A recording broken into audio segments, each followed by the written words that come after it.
আশা করি আপনারা সবাই ভালো আছেন। আমিও ভালো আছি।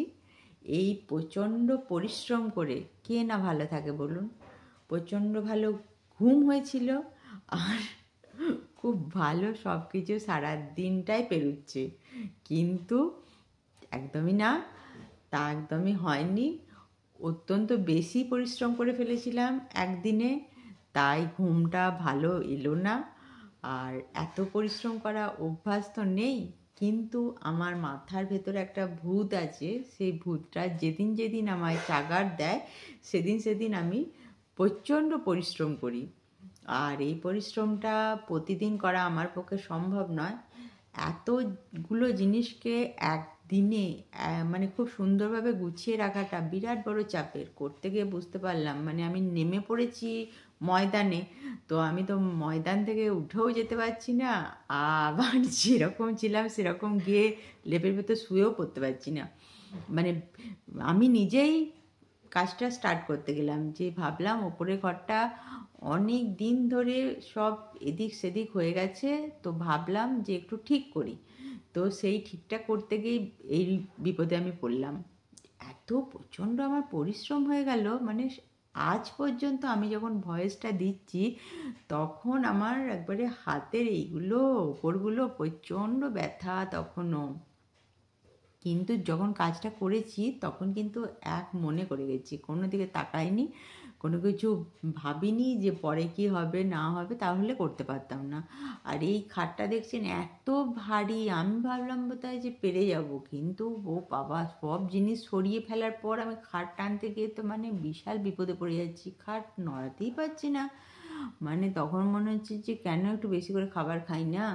তো সে যাই হোক, খাবার তো আর এখন এখন বসে বসে যদি আমি খাবার খাই তো ওই খাটটাকে এক ফোঁটাও ঠেলতে পারবো না। একে প্রচণ্ড কসরত করে করে করে করে একটু একটু করে ঠেললাম। তারপরে ছেলে আমার মানে মোবাইলটা ধরে ভিডিও করাতে হেল্প করছিল, তো ওকে বললাম যে চ আমাকে একটু ভিডিওটা করে দিবি। তো ও দেখলাম যে রয়েছে, কাছেই রয়েছে, ওকে আমি বললাম তাহলে বাবু তুই আয়, তুই একটু ধরবি আয়, তাহলে হয়তো পেরে যাব। আর ও তো আমার থেকেও দুগলা পাতলা, ওর বয়স বেশি নয়। আসলে ওর জামা কাপড়ের জন্যই আমাকে এই ঘরটাকে ঠিক করতে গেলাম। এত জামা কাপড় ওর আগের বছরের আছে, ও দেখছেন আগের বছর মোটামুটি ওর ছিল 4 ফুট সাইজ, 4 ফুট হাইট মতন এরকম ছিল, এখন হয়ে গেছে 5.5 ফুট। তো জামা কাপড়গুলো আমি ভাবছি যে ওর হবে কি, আগের বছরের শীতকালে জামা কাপড় এবছর কি হবে। তো সে আমার মনটা ভাবছে যে কে জানে ছোটোই বোধহয় হয়ে যাবে, তাও তোর বাবা একটু বড় বড়ই কেনে, তো দেখি যদি হয়। তো বার করতে গিয়ে জামা কাপড়গুলো বার করব, তখন ভাবলাম যে না, ঘরটাকে একটু ঠিক করি, খাটটাকে এধারে ঘুরিয়ে দিই, বেশ একটু অন্যরকম দেখতে লাগবে, এই ভেবে সব ঠিক করতে গেলাম। তো ওর জামা কাপড় মনে করুন আমি বার করে দেখছি যে একটা জামা প্যান্টও ওর এবছর হবে না, সব জামা প্যান্ট ছোটো হয়ে গেছে, মানে আর একদম নতুন নতুন জামা কাপড় কিন্তু ছোটো হয়ে গেছে। মানে যদি 4 ফুট সাইজের মানুষটা হঠাৎ করে 5.5 ফুটের ওপর হয়ে যায়, তাহলে কোন জামা কাপড় হবে বলুন? একটা জামা কাপড়ও ওর হচ্ছে না। আর ও সেরকম, মানে এখনকার বাচ্চারা বুঝতেই পারছেন, সব বাইরের জাঙ্ক ফুড খাবো এই প্রবণতা বেশি। আমার ছেলে মেয়ের তো প্রচণ্ড ঝোঁক, যতই বাড়িতে আমি পিৎজা বানাই পিৎজা, আমার পিৎজাটা খেয়ে নেবে খুব ভালো হয়েছে, কিন্তু আবার বলবে যে চলো বাইরের নান খাই, চিকেন খাই, এই রকম ধরনের। তো সেই নান চিকেন খাওয়া ছেলের তো আর আগেকার মতন ফ্যান ভাত খাওয়া হেলদি বডি নয়, যে ফ্যান ভাত খেয়েছে নে এবার বড় বড় জিনিস ঠেলে দিতে পারবে, কিন্তু সেরকম না, একদমই ফিংফিঙানি চেহারা। তো সে যাই হোক, কষ্টে সৃষ্টে মা ছেলেতে দুজনেতে টানাটানি করে খাটটাকে তো সরালাম। খাট সরাতেই আমার মানে একদম জান কয়লা হয়ে গেল। তারপরে আবার আছে আপনার টেবিল আছে, টেবিলটাকে আমি এদিকে সরাবো। টেবিলটা খুব একটা বেশি ভারী নয়, কারণ টেবিলের জিনিসপত্রগুলো বার করে দিয়েছিলাম। আর একটা আলমারি আছে, মানে একটা শোকেস, এই যে যেখানটা আমি এখন ঠেলছি এইখানটাতেই শোকেসটাকে ওই ধারে রাখবো। এই ঠেলতে গিয়ে আমি বুঝতে পারছি যে খাটটা কি বিভৎস ভারী রে বাবা। তখন মনে হচ্ছে যে কে জানে বাবা, একটু ফংফঙানি খাট হলেই ভালো হতো। আমি যেরকম এদিক সেদিক করি, হচ্ছে যে এই খাটটা হচ্ছে যে একটা মাঝারি সাইজের, মানে আমি ভাবলাম যে ঠেলে ফেলতে পারবো। আর কিন্তু এই যে কাঠের যে ডিভান টিভানগুলো আছে ওইগুলো কি মানে ইয়েই নিতে যাব না, যে পারবই না, ওইদিকে তাকাতেই যাব না, সেই কখন মিস্ত্রি আসবে মিস্ত্রিদের অপেক্ষাতেই থাকবো। কিন্তু এইটা ভাবলাম যে না, এটা পেরে যাব, ঘোরাই। এবারে ওইটা ভেবেই ঘুরিয়ে দিলাম, তখন ভাবছি যে খুব বিপদে পড়ে গেছি। আর এই ট্রাঙ্কগুলো দেখছেন, এই ট্রাঙ্কগুলো বহুকাল আমলের, মানে আমার মা একটা দিয়েছে, আমার শাশুড়ি মা একটা দিয়েছে। এইসব জিনিসগুলো আমি আগেকার জিনিস রেখে দিতে আমার খুব ভালো লাগে, কারণ এগুলো পূর্বপুরুষদের একটা ছোঁয়া থেকে যায়। তাদেরকে আমরা দেখিনি হয়তো, কিন্তু তাদের ব্যবহার করা জিনিস আমাদের কাছে রয়েছে। এটা একটা মানে নস্টালজিয়া কাজ করে যাকে বলে। সে যাই হোক, এইসব জিনিসগুলোকে আমি আবার রং করে নিয়েছি যাতে জিনিসটা আরও ভালো থাকে। আমি নিজে হাতেই রংটা করে নিয়েছি, যে আমার বাড়ি যখন রং হচ্ছিল কিছু ওই গ্রিলের রং বেঁচে গিয়েছিলো, তখন ওইগুলো দিয়ে পরে রংটাও করে রেখে দিলাম। আর এবার এই শোকেসটাকে ঠেলে ঠেলে আমি ওই দিকে নিয়ে গেছি, ভাবুন দিকে নিয়ে। এখন আমি ভিডিওটা দেখছি আর ভাবছি যদি আজরে পড়ে যেত তাহলে কি হতো। আর ছেলেকে আবার একটু ডাকলাম, বললাম তুই মোবাইল রেখে দে। ও আবার মোবাইল, তখন ভিডিও হচ্ছে, মোবাইলটাকে ভালো করে আবার দাঁড় করিয়ে রেখে এলো, দাঁড় করিয়ে রেখে এসে আবার ধরলো। আমি বললাম একটা বাচ্চাই হোক আর বড় মানুষই হোক, একটা যদি সাপোর্টিংয়ে থাকে তো একটুখানি হলেও হেল্প মানে ভালো হয়। কারণ অনেক সময় কি হয় যে একটু সাপোর্ট দিলে পরেই জিনিসটা কিন্তু পড়ে যাওয়ার ভয় থেকে রক্ষা পেয়ে যাওয়া হয়। তো ও আমার ছেলে একটুখানি সাইডে সাইডে করে ধরছিল, তো ওকে ধরাতেও ভয় লাগছে যে যদি পড়ে টরে যায়। তো খুব সাবধানে, মানে খুব আস্তে আস্তে, আর ওই পাপোশগুলো তলায় দিয়ে দিয়েছিলাম, ওই জন্য খুব ভালো হলো, কারণ মেঝেতেও দাগ পড়েনি একটুও।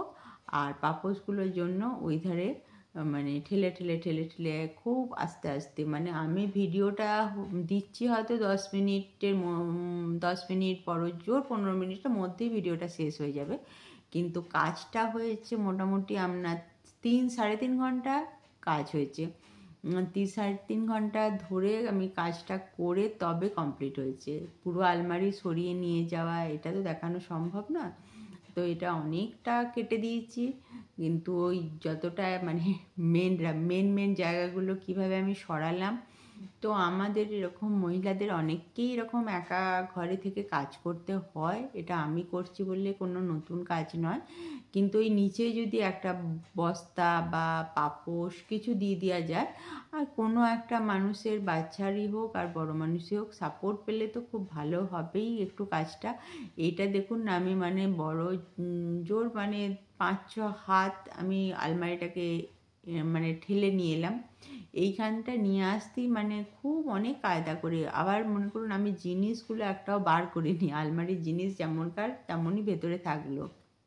সেই ভেতরে থাকাকালীন জিনিসপত্র নিয়ে আলমারিটাকে সরানো বেশ চাপের আছে। আমি যদি আলমারির ভেতর থেকে জিনিস এতগুলো বার করতাম, তাহলে আবার সেই জিনিসগুলো সাজাতে হতো, এটা একটা বিরাট বড় চাপের ব্যাপার হয়ে যেত। তো ওই জন্য দেখলাম যে থাক, কোনো কিছু কাঁচের তো নেই, কাঁচের জিনিস কিছু ছিল না তেমন। তো ওই জন্য আস্তে আস্তে বইপত্র, আর বই মানেই তো বুঝতে পারছেন প্রচণ্ড ভারী হয়, মানে অন্য কিছু জিনিস থাকলে, জামা কাপড় থাকলে আমার মনে হয় এত ভারী হবে না, তো কিন্তু বই সেহেতু প্রচণ্ড ভারী। ঠেলে ঠেলে নিয়ে যেতে মানে খুব চেষ্টা করে করে নিয়ে গেলাম, যে নিয়ে গিয়ে ওখানে গিয়ে দেখছি যে একটুখানি জিনিসপত্রগুলো আর কি এর ঘাড়ে ওর ঘাড়ে একটু পড়ে গেছে। বইটা যেমন মনে করুন একটু কাত হয়ে গেছে, মাঝের তাকের বইগুলো, তো এইগুলো একটুখানি মানে একটু ফাঁক হালকা ছিল বোধহয়, ওপরের তাকটা একদম চাপ চাপ বই আছে, তো কেউ কোথাও কারোর ঘাড়ে পড়বার সুযোগ পায়নি, আর মাঝের তাকটা একটুখানি পড়ে গেছে। তো আবার আমি ওপরে উঠে আলমারির পিছনটা দেখলাম যে কতটা কি আছে দেখি, ওপরে উঠে আবার দেখে আবার পরে মানে ওটাকে একটু ঠেলতে হলো, দেখলাম যে পিছনের দিকে জায়গা ঠিকই আছে, ভেতরের দিকে আর এত মানে ভারী বলে বেশ কষ্ট হলো ঠেলতে।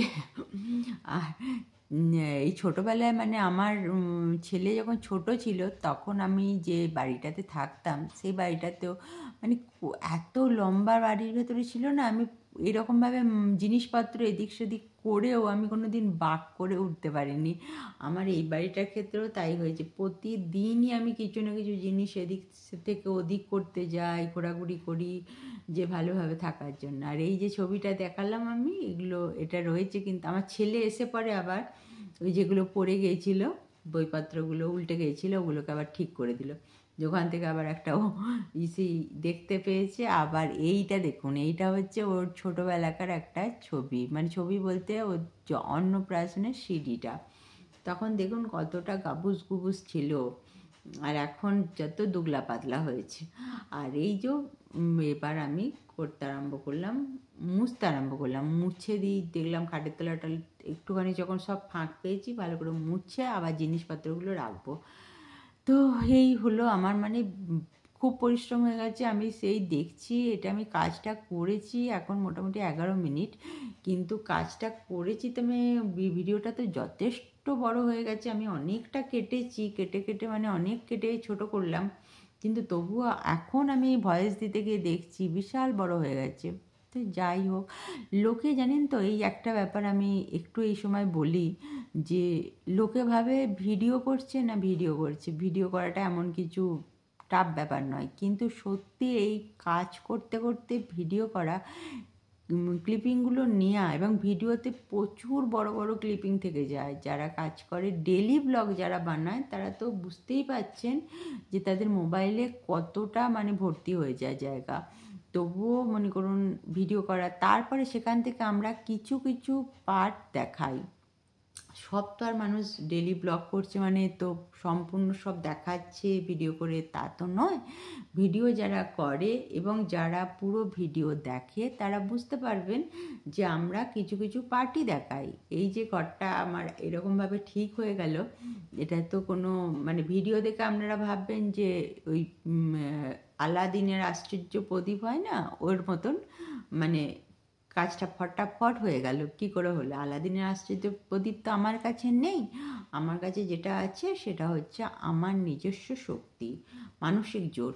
সেই শক্তির জোরেই আমি এই যে খাটটা যে রূপ ছিল, সেই রূপটা আপনারা নিশ্চয়ই আগের সামনে ক্লিপিংটাতে গেলেই বুঝতে পারবেন, সেটা একরকম ছিল, আবার আমি এরকম করে নিলাম।